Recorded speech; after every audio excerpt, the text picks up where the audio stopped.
Thank you very much. Good evening, everybody.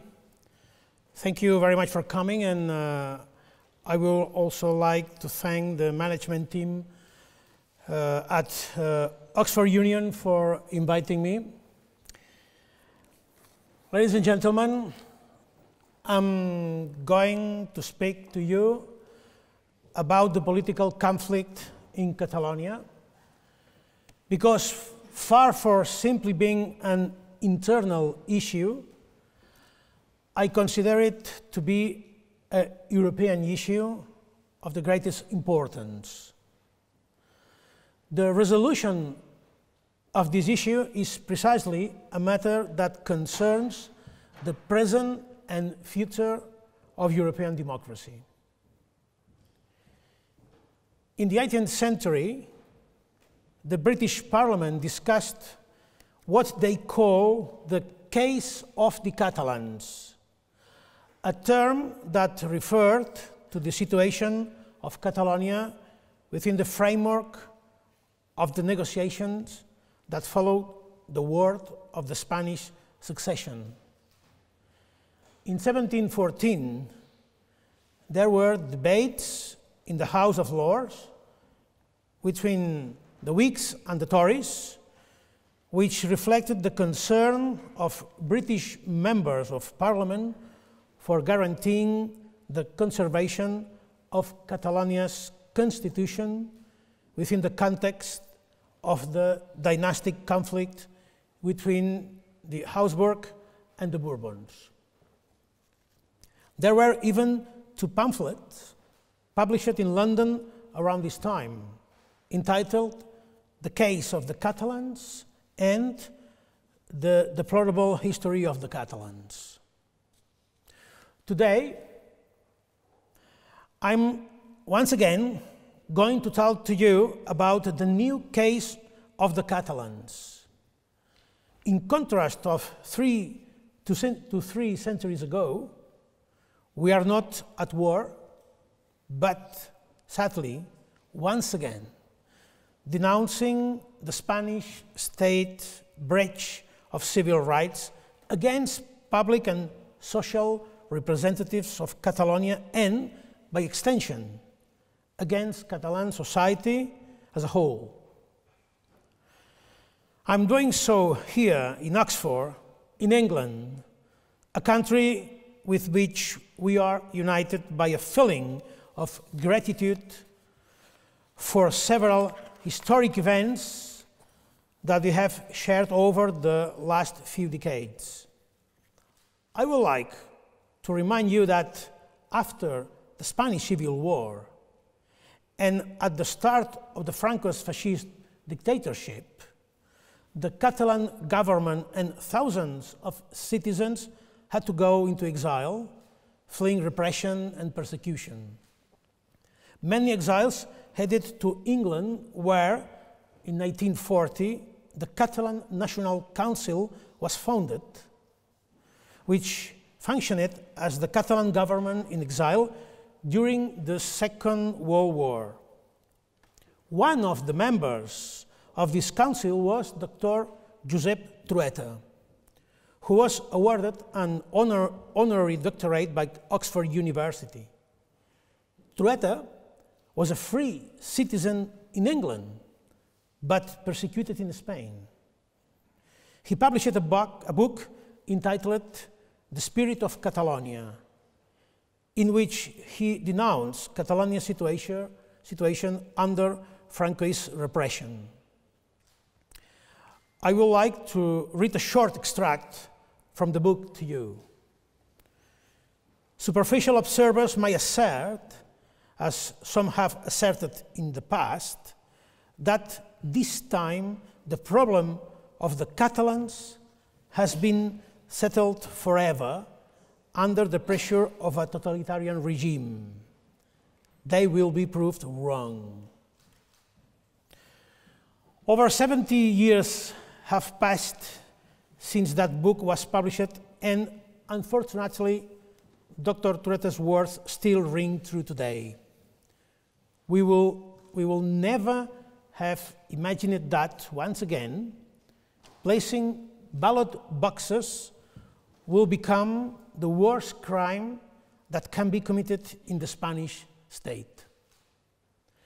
Just over 2 years ago, in March 2017, my predecessor, President Artur Mas, was in this very hall explaining that the Catalan government, which I had the honor of leading at the time, had made a commitment to organize a referendum, a binding referendum on independence later in the same year. And President Mas stated that the Spanish president at that time, Mariano Rajoy from the Populist Party, refused to negotiate with respect to the referendum that was demanded by a clear majority of the Parliament of Catalonia and Catalan society in general. He added that the Spanish government was threatening to suspend our autonomy and use the police to prevent people from voting. At the time, more than a few people in the audience may have thought that President Mas was exaggerating, that it was impossible that a modern European state with the rule of law will ever use force to prevent a vote. Well, 2 years later, what is the situation now? The person here talking to you today is the President of Catalonia and a Catalan member of the European Parliament, elected last weekend, exiled in Belgium for political reasons. Some of the members of my government are in prison, facing a trial with charge like rebellion, sedition, embezzlement of funds, etc. While others are in exile. In response to our will to exercise the right of self-determination, the Spanish state has launched a general assault against Catalonia that has undermined the minimum democratic requirements expected in Europe, even to the extent of imprisoning the Speaker of the Catalan Parliament, Carme Forcadell. It has also led to my own exile and the exile of 4 other ministers and 2 former members of the Parliament. We are all accused of the crimes of rebellion and sedition equivalent to an armed military uprising, which carries a sentence of 25 years in prison. This is all absurd because none of the accused has committed any violent acts or incitements. Just the contrary. We reject violence in all forms. The courts in Belgium, Germany, when I was arrested and faced 12 days in prison, and Scotland know this to be the case. And I'm certain that the Spanish political and judicial authorities also know this to be the case. But they prefer to uphold the lie and institutionalize their shameful conduct in order to preserve the patriotic unity of Spain. Repression, imprisonment, and exile are the only response that the so-called Spanish constitutional democracy has given so far to the referendum on self-determination in Catalonia, which was held on the 1st of October 2017. Regrettably, however, the referendum was not held under the desired conditions because, for the first time in modern European history, a referendum was held with the participation of more than 2 million people, with a police state mobilized against it. Some people insist that we should have cancelled the referendum, but if we had decided not to vote on the 1st of October out of fear of the possible use of force by the state, it will have been a victory for violence. Therefore, we consider the referendum on the 1st of October valid, legal, and legitimate because still today, nobody has put forward a single argument that refutes our profound and certain belief that the best way for the people to express what they want is through a free vote. However, despite the repression of the Spanish state against political dissent, the people of Catalonia have resisted and are prepared to continue fighting specifically to preserve their dignity and build a freer and more democratic society. Our victory is the fact that we have not surrendered absolutely anything. In reality, what we have witnessed in Catalonia is a democratic revolution. Our starting point, and not our end point, was the referendum on the 1st of October 2017, and the subsequent political declaration of independence on the 27th of the same month. That was the starting point, not the end. Our destiny is to achieve full individual and collective freedom, to which all the world's nations have the right. As long as we remain free from fear, the Spanish state can do nothing. We will never tire of calling for dialogue and international mediation.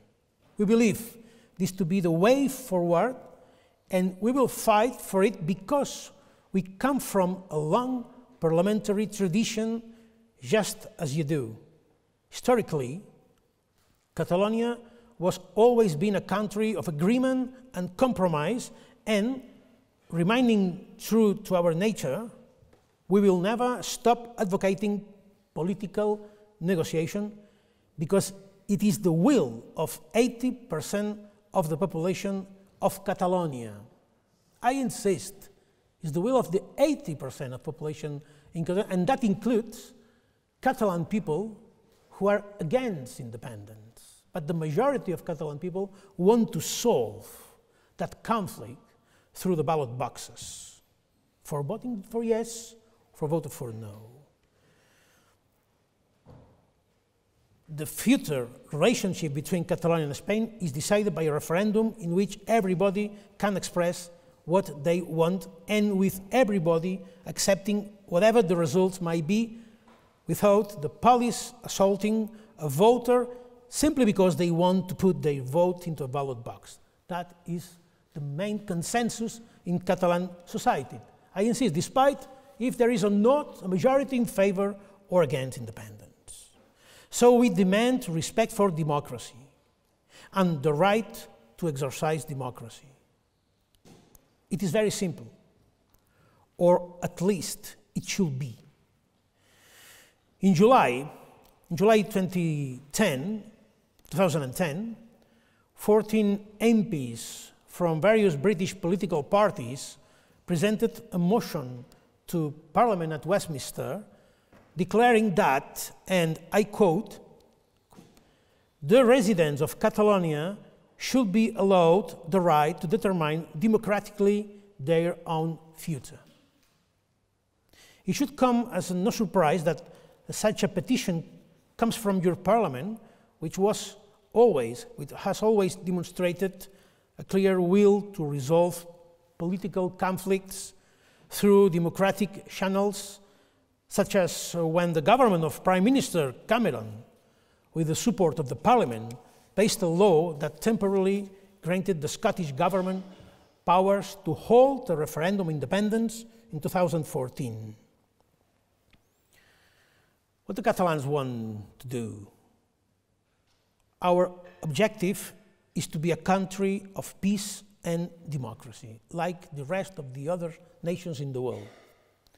We are certain that the right of self-determination is a tool of peace that will enable us to achieve our objectives without resorting to any kind of violence and without being the victims of violence. We are willing to hold a second referendum on self-determination, which this time will be agreed, binding, and internationally recognized. A referendum with a date and question agreed by both sides, in which everybody has the opportunity to express their legitimate arguments and to which both sides commit to accept and apply the result based on a negotiation that protects their respective interests. I suggested that way twice to the former Spanish Prime Minister Mariano Rajoy. So our priority, our first option was to organize with the Spanish government a binding referendum on the future of Catalonia. And the answer was always no, a referendum, no to discuss that possibility. But we still insist. We insist in that way as the best way to solve democratically that kind of conflict. We want the Spanish state to renounce its views on its unity and sit down around the table to work towards a consensus on the ideas and principles that should underpin a state with the rule of law in the modern world. The case of the Catalans, the new case of the Catalans, will only accept democratic solutions, and we will not stray even a millimeter from this principle. Forget the penal code. Use the tools of democracy. They wanted to silence us, and here we are, once again, discussing the case of the Catalans in Oxford, and we shall do the same all over the world. We shall continue to discuss it at the European Parliament, where ours will be a voice defending democracy in Catalonia, which in turn means defending democracy in Europe. Thank you very much for your kind attention.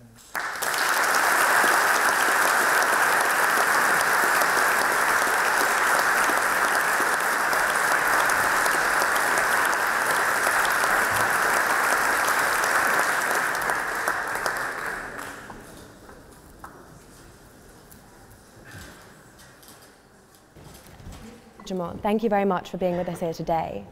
You started off your talk by talking about the case of the Catalans being discussed in UK Parliament rather than Spanish Parliament. Jumping forward to the modern day, why is the issue of Catalan independence something that should be discussed outside of Spain? Why is it something that people outside of Spain should sit up and take notice of? You've recently said that it's a chance for Europe, and could you explain what you mean by that? Well, there is several groups of friendship for Catalonia in several European parliaments. For example, in Westminster exists a working group, or friendship group, that allow us to explain the case inside the Westminster Parliament. I was there 1 week ago, explaining the current situation. We done the same in the Danish Parliament. We discussed that 2 weeks ago in the Bundestag Parliament. So it exists a debate, discussions around Europe on the case of Catalans, because it's a European matter. Despite the narrative from the Spanish authorities saying that is a domestic, internal issue, forget Catalans, don't allow Catalans to explain your questions or your case in European Parliament or in etc. Despite this, the reality is stronger. And there is a lot of interest in several European parliaments to discuss. Why? Because yes, it's a question of European democracy.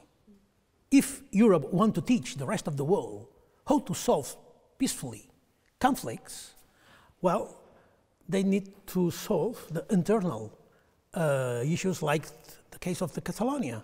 And it's not acceptable for many European observers to see a member state using violence against peaceful European citizens. So that is the way. We don't demand to support independence for Catalonia. We demand to discuss if we have the right to exercise our right of self-determination in a peaceful way, like in the case of Scottish has done in 2014. And touching on that, you've spoken a lot about the right to self-determination. Why do you feel that Spain has ignored that and other human rights? And we talked about before the tensions between the European Court of Human Rights and the Spanish judiciary. Why do you think Spain in particular has ignored those rights in the face of protests? Well, I don't know, because it's quite strange, because Spain recognized that right. Look, in 1977, the Kingdom of Spain has ratified the International Covenant on Civil and Political Rights, which Article 1 says all peoples are right to self-determination. Okay. 1 year later, Spain approved the Spanish Constitution, in which Article 96 are saying all international treaties ratified by the Spanish Kingdom will be part of the internal order of Spain. So, thanks to that article, Spain recognized the right of self-determination.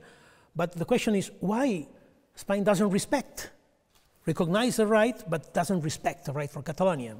Well, the answer is not easy to say, because we are fighting for that right since more than 1 century ago, and we received always the same answer.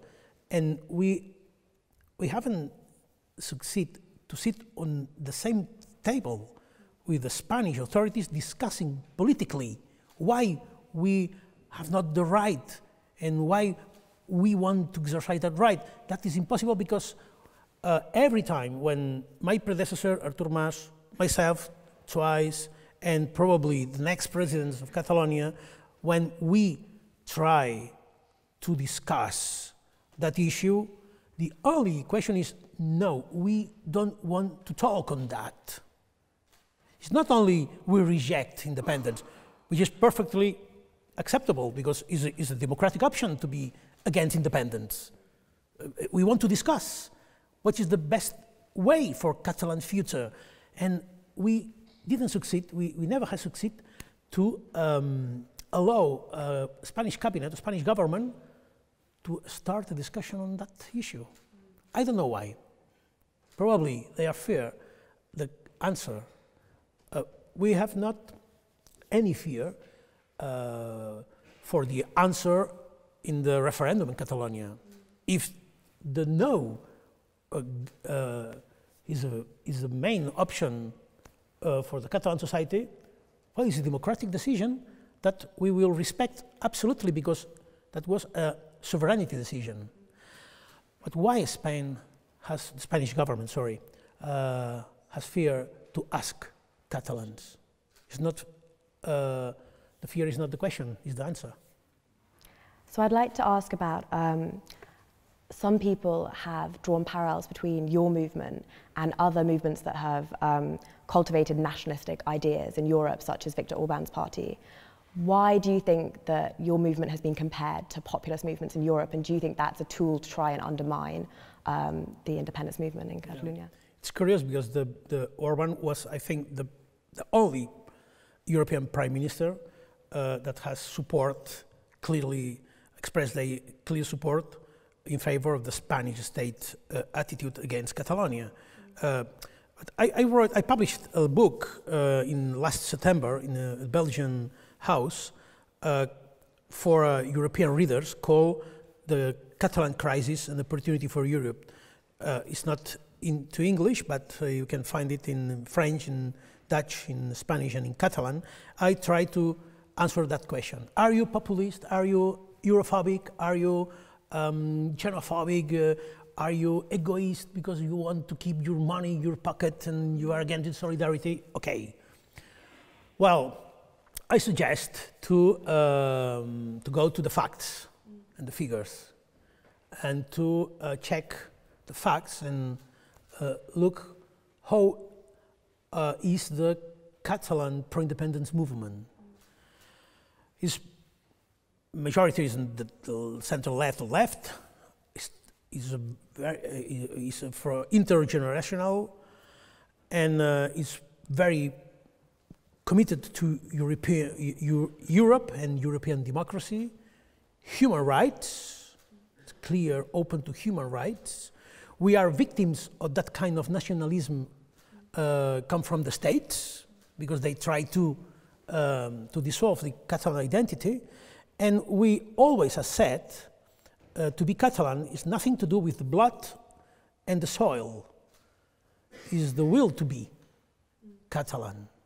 And the majority of our families, including my family, 70% of our families, a father or mother or both of them, are roots outside Catalonia. So that describes a very, very diverse society, and fortunately, our movement, from its origins, refused clearly that ethnical approach which characterizes other nationalism in Europe. So you're saying that it's part of being Catalan is being democratic? Is that what you're saying is the main feature, if it's not classist or populist? Yes, because if the goal was to have independence, it doesn't matter what kind of state we want to build, I will not be independent, pro-independence. We don't want to build a nation in order to do the same as Spain has done, only changing the name of the state, the flag and the borders in a small scale. That has no sense. Democracy concerns the Catalan society. We fight for democracy since a lot of years ago. And always we want to be in the avant-garde of democracy. For example, historically, our movement was involved in the European fight against totalitarianism. Catalan Republicans joined the French resistance or died in the Nazi concentration camp. And we were persecuted. My predecessor, the president Lluís Companys, after the Spanish Civil War, was arrested by the German police, sent to Spain, and was executed by Franco. So, if you look at the history of the Catalan movement, we will look always a very, very deep committed movement for democracy and human rights. And we are always victims of totalitarianism and fascism. But do you think that if it's defined by a fight for democracy and a fight for freedom, do you think then that it's selfish perhaps to want to constrict that to only 16% of the Spanish population? Do you not think it might be more constructive to take that fight to Spain and to try and make Spain somewhere which is more democratic generally? What's the difference? Why is that important for people in Catalonia but maybe not in Spain more generally? Well, I think one of the reasons that could explain, or to help explain, is not only one reason, but one of the reasons that could help explain why Catalans want to construct, to build our own republic, independent republic, is the failure of the Spanish transition to put an end to the Francoist heritage. But do you think if Pedro Sanchez came to you and he said, we'll have a third republic, and we'll have a more federalist structure, would that be something you're willing to consider, or is it independence or nothing? No. I think, well, I met Pedro Sanchez 3 times before he became a prime minister, of course. And when I ask clearly, what exactly is your project for Catalonia, because we are disposed to discuss with the Spanish state, I haven't received any clear answer. So, despite a strong political movement, which is now the Socialist Party, I cannot see any clear project for the futures of Spain, even for Spain, not only for Catalonia. And the fight from the Socialist Party consists only to ban the extreme right parties to join the power. Okay, that is, we share that goal. We share completely, but is anything else that this? Because we have a lot of problems. We have a lot of problems on the table that needs to be solved in the correct way. Is Pedro Sánchez the Prime Minister with enough courage to propose to not only to Catalan society, but the Spanish society, another way to deal with Catalan than the go for them, than to put leaders in jail accused by rebellion? Look at the last elections, the European election in Catalonia. We won clearly. 1 million people vote for our list. And the support for independence, democratic support for independence, is stronger than ever.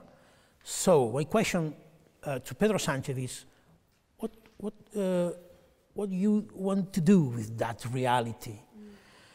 And unfortunately, we only received the threats, the new approval of the Article 155 of the Spanish Constitution, and unfortunately we have not now the opportunity to start a dialogue process.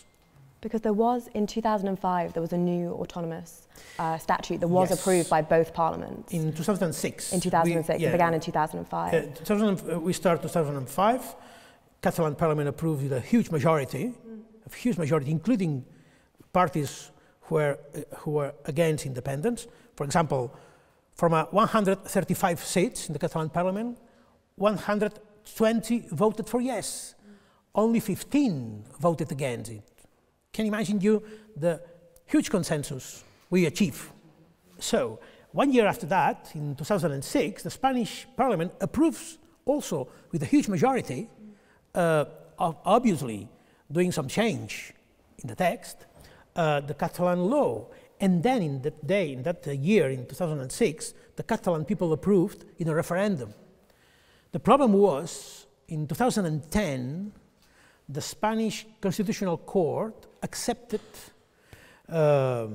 the complaint presented by that 15 people who voted against, and accepted the majority of that arguments, deciding to ban the core of that reform. Well, if you look who were members of the Spanish Constitution at the time, you can find a majority of the people elected under the government's rule by the Spanish Prime Minister José María Aznar. So they done a political decision against two democratic parliament decisions and against a referendum. At that point, in the end of 2010, in the Catalan parliament, there were only, if I'm not wrong, 17 or 14 MPs elected under pro-independence party. Only, I think 14. 2010. In 2015, we were 72. So that shift explains the effects, the impact of that decision to not respect the dignity of Catalan people, who has worked hard in order to achieve a consensus between pro and against independence. Do you think the solution and a consensus could be reached if actually the Spanish judiciary, those things were corrected? and they set a new precedent rather than full independence? Do you think that could be an option whereby the Spanish judiciary was made less political and actually a compromise was reached through that rather than taking it one step further? Do you think that would be an option? Well, the decision, the option must be chosen by the Catalan people. If the majority of Catalan people want that way, well, that could be a solution. But we want and we have the right to choose between two options or three options. Independence, the current statu quo, who doesn't like the majority of Catalans, or if Spain want to do in the same way as Cameron has done, a kind of devolution max, but it's a matter of the Spanish government to propose. But finally, the decision is in the hands of the Catalan people. That is not, it's not possible to solve that only in a summit between two cabinets and two parliaments. No, the right to decide our future is in the hands of Catalan people. That is the basis of the right of self-determination. Even in the case to vote against independence. And if we look at the 2017 referendum, over 90% of people that took part voted for independence. However, turnout was relatively low at 43%. In 2014 in the UK, when we had the referendum on Scottish independence, turnout was 84.6%. Do you think that the low turnout means that lessens the value of the mandate given by the Spanish people? Well, or do you think that it's completely legitimate? Well, it depends on how many voters in the electoral register has voted for yes or for no.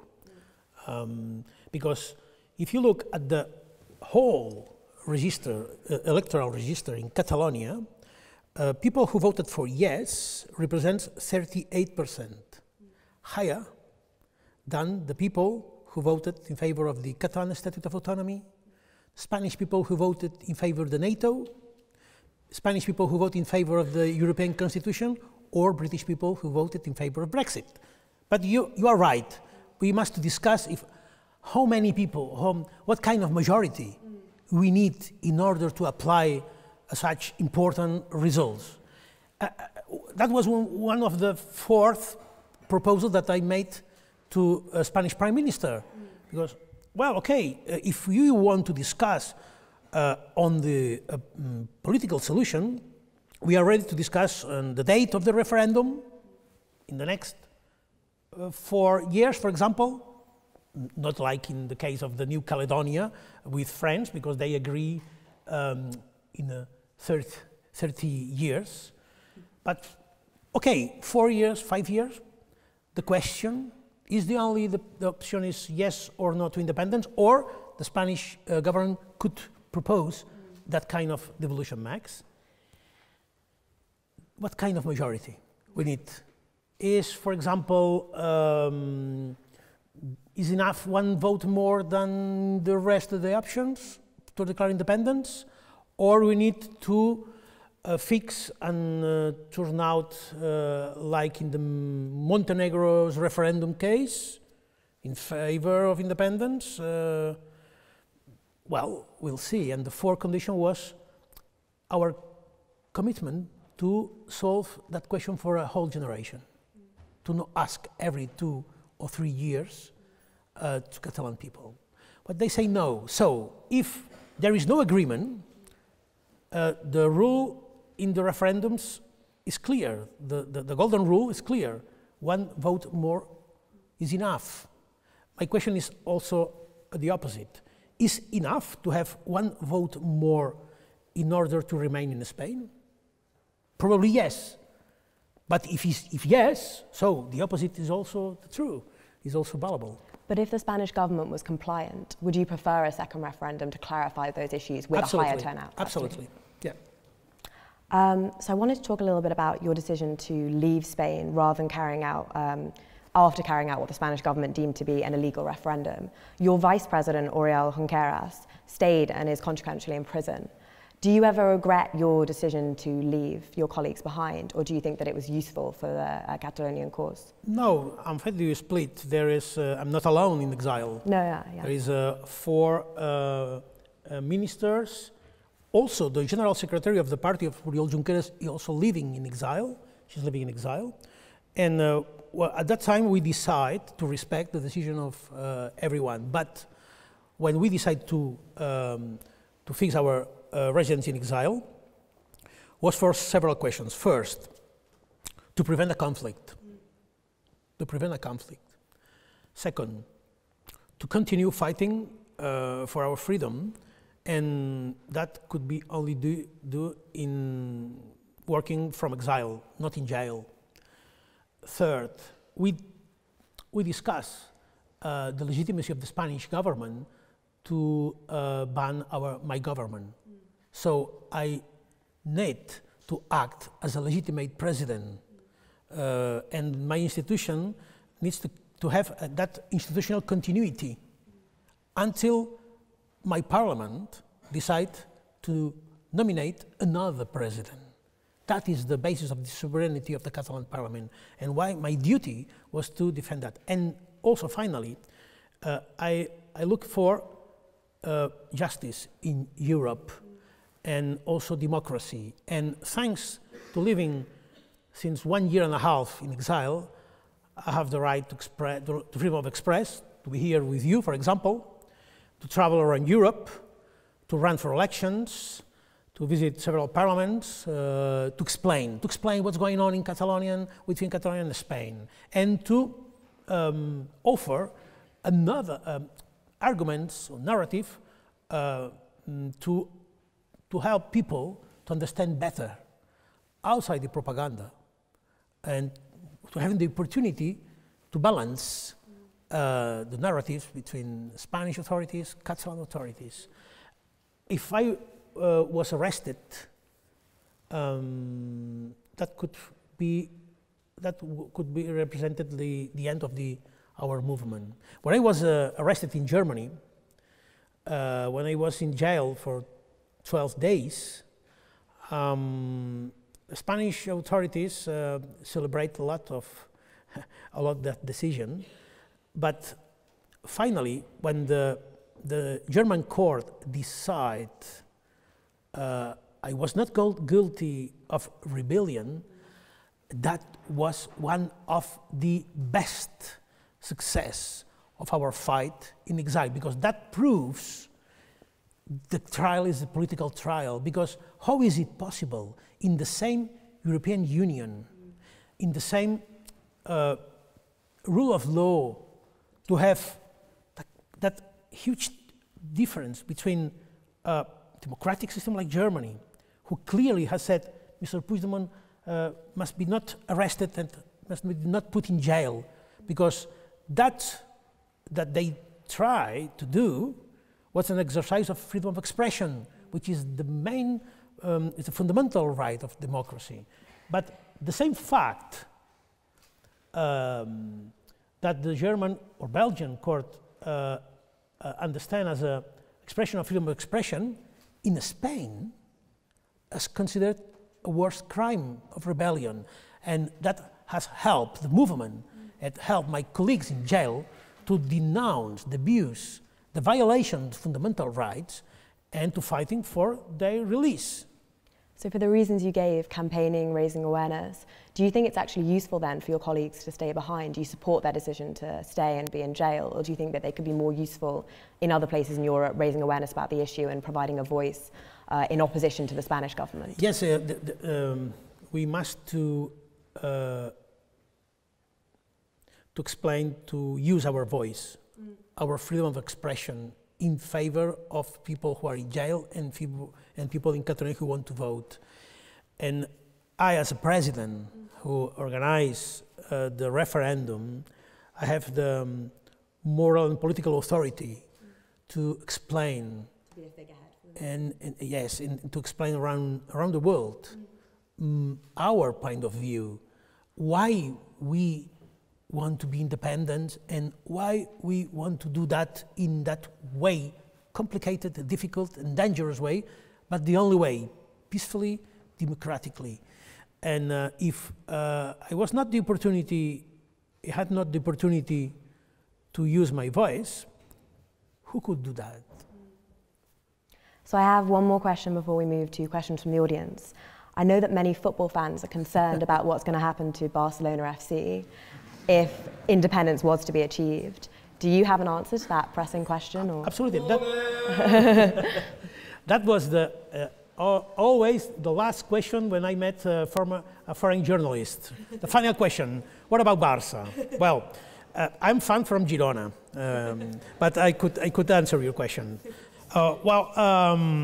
Football, in that level of football, is a business. And Barca is an engine to do money.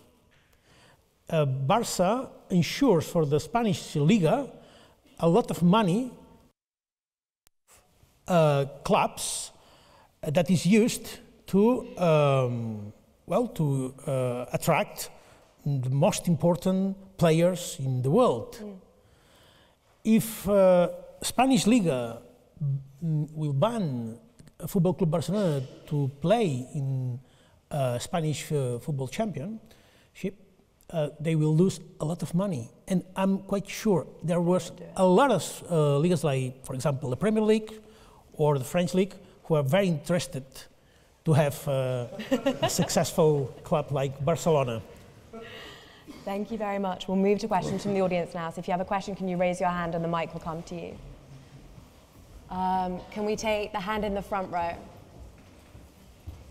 Hello, thank you very much for being here. I'm Ramon from Mexico. I have a question. You claim the independence based on this idea of democracy and the will of the people, but where do you set a limit to that? Say, for example, that Andorra wants to join Spain, and they have a referendum, and they say, we want to be part of Spain. Shouldn't Spain be consulted about that decision, and why is different the case here? And another example, we have a lot of Mexicans living in California. Maybe they say, we share culture, we even speak the same language, we speak Spanish. He was part of Mexico before, so now we have Trump as president, we want to be independent. And they have a referendum and they say, we want to be California as a state. Is there a limit there? Yeah. And very interesting question, Thank yes. I believe that the unity of one state or borders are nothing sacred. It's made by the people, and people can change it. And the only way to change borders, countries, is the only acceptable way is peacefully and democratically. The majority of the borders were made through violence and wars. Why is a problem when a part of a country want to declare independence or to build an independent nation? I want to put an example in Catalonia. In Catalonia there is a valley in the Pyrenees called Vall d'Aran, which is not Catalan. They are Occitanian people. Occitanian people is an old nation in Europe. They speak their own language, Occitanian, and we approved in the Catalan parliament a law for that Vall d'Aran, in which law we accept the right of self-determination of that valley. So if that valley one day want to quit Catalonia, they has the right to do that. And another important question in your question is, it doesn't matter if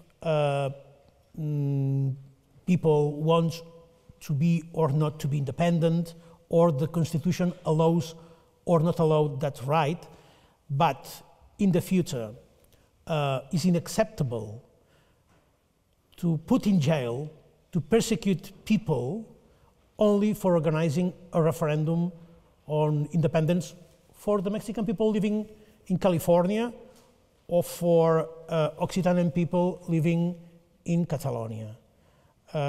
Despite that the Constitution are saying is not acceptable when the majority who are part of a group want to live in a different state. That is not a crime. And we have tools enough to manage that kind of solutions now. It's not the similar situation like 1 century ago, when the only way to solve that conflict was the war, violence. We can arrange agreements. One country is not forever, is not made by God, and we can change it. Every generation must be the right to decide what kind of society we want to organize. Why the land of our ancestors is the best tool to face challenges for the future generations. Why? So we need to de-dramatize the idea to change borders. Just to quickly follow up on that question, obviously Catalonia is a very rich part of Spain. Do you think that it's different holding a referendum somewhere, I don't know, maybe not California, but somewhere that wants independence, where it would drastically lower the living standards of the people that want to seek independence? And do you think that it's right to give that decision to the people rather than maybe the experts in that country that know it's going to actually be detrimental to people living there if they then seek independence and achieve it through a referenda? Well, there is a narrative saying, well, you want to be independent because you are rich. So you want to refuse to contribute to the solidarity to the rest of the Spanish region, and we want to keep your money only for your own, and etc. This is the opposite. We want, and that was a clear commitment in Catalonia, we want to continue as a rich region to developing of other European and Spanish regions less advanced. That is not in question.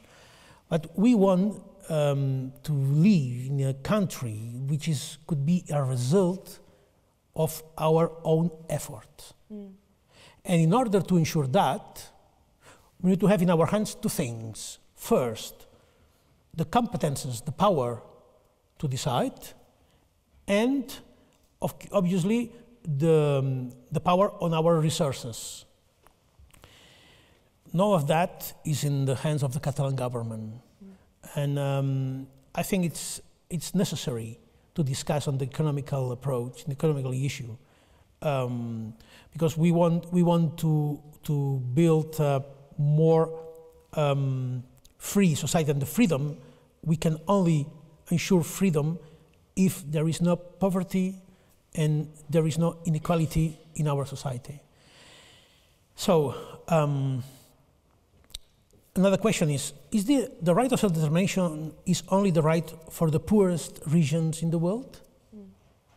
Is only for the regions in the world with less resources, fighting with violence with others? Is the right of self-determination only for that regions, or even in the Europe, the most advanced Europe, is also a right that concerns the concerned society? It doesn't matter if you are rich or you are poor. It's about dignity and about democracy.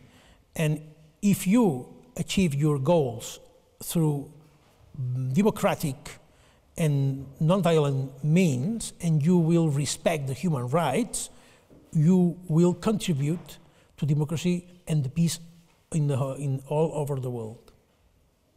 Can we take another question? Can we go to the hand on the front row here? Thank you for coming. I'd like to hear your thoughts on transnational sort of solidarity movements such as the Unrecognized Nations and People's Organization. Do you think that these organizations are useful to your cause and important? And if not, how do you think they could be made more important to rival organizations such as the UN, which you lack recognition with? Thank you. Absolutely. One of the reasons to understand the Catalan revolution is linked to the fourth industrial revolution. All the industrial revolution has changed ideologies and the ways in which we manage democracy or power. And obviously, the fourth industrial revolution will change ideologies and the way we manage democracy. And one of the reasons for that revolution is exactly this. Now, thanks to the tools of that revolution, we have the opportunity to put in the hands of the people enormous power to participate and to decide. So that clash between two ideas over democracy, the representative democracy and participatory democracy, who are fighting one against each other, now there is a possibility to conciliate both and to find a new way to manage democracy, thanks not only to new tools, but another fact, which is for me most important. It's the first time when society in democracies, living in democracies, has access to information and knowledge higher, at same level or higher than their political society. If you look the evolution of illiteracy and the scholarization of the people in the last 70 years, you can fight after the Second World War a fall in the figures, the number of the European citizens with no enough formation and information. And now, when we live in the society when the number of people, illiterate people, is quite zero, we manage democracy in the same way when we manage democracy when the half of the population doesn't know nothing. So that is not acceptable. It's the moment when the people participate, not as an accident every 4 years, but every day in the political decisions. And allows the possibility to that transnational ideas, transnational organizations to ensure, to protect the people to exercise that right. Look, I want to share a figure that I explained before in the private meeting. If you look into the United Nations ranking of the happiest countries in the world, the last thing is the 2018. You can see the top 10 countries. 8 of them are less than 10 million inhabitants, and the top 4 are less inhabitants than Catalonia. So that means small and medium the states could ensure more happiness to the people than the big country, because the key point is not the power of the state. The key point is the society. And we, as politicians, we now to recognize that new paradigm. Now the power of smartphone is extraordinary. Here you have your parliament, your bank, your university, your family, your business, your TV, etc. So why? The only thing that tool will not change is the way we manage democracy. I think we have time for one more question. Can we go to the member with the glasses and the blonde hair? Yeah. Thank you for the talk. You mentioned working with the all-party... Sorry, Yeah, okay. You mentioned working with the all-party parliamentary group in Westminster, which includes some nationalist MPs such as the SNP and Plaid Cymru MPs. To what extent do you think has the Catalan story impacted the, I don't want to say chances, the discussion around small European nations going for independence in the future? Do you think it's put people off? Sorry, I can't understand. He's saying, do you think that the Catalan case has put other nations off going for independence? So, like some of the groups you were talking today, Plaid Cymru and the SNP, are seeking independence as well. And do you think that the Catalan case will mean that people don't want to do it in the future? Well, sometimes there are a lot of people saying you cannot be independent because that could create a wave for the other nations in Europe demanding the same. The north of Italy, Corsica, and the Basque Country, and obviously Flanders, etc. And on the other hand, there is a lot of people saying, well, the reaction of the Spanish state and the silence from the European institutions could prevent that kind of movements of the rest of Europe. I don't know what could be the future, but that one thing is sure, that is irreversible. When you have in Europe, or it doesn't matter where, you have a society, election after election saying we want to vote, we want to be independent, or we want to discuss that in a referendum, the only way to solve that is to ask people. It doesn't matter if that could create troubles or not in the States or European Union or in European economy. My question, my commitment is to fight for dialogue. The right of self-determination is the best way to solve problems, to solve wars.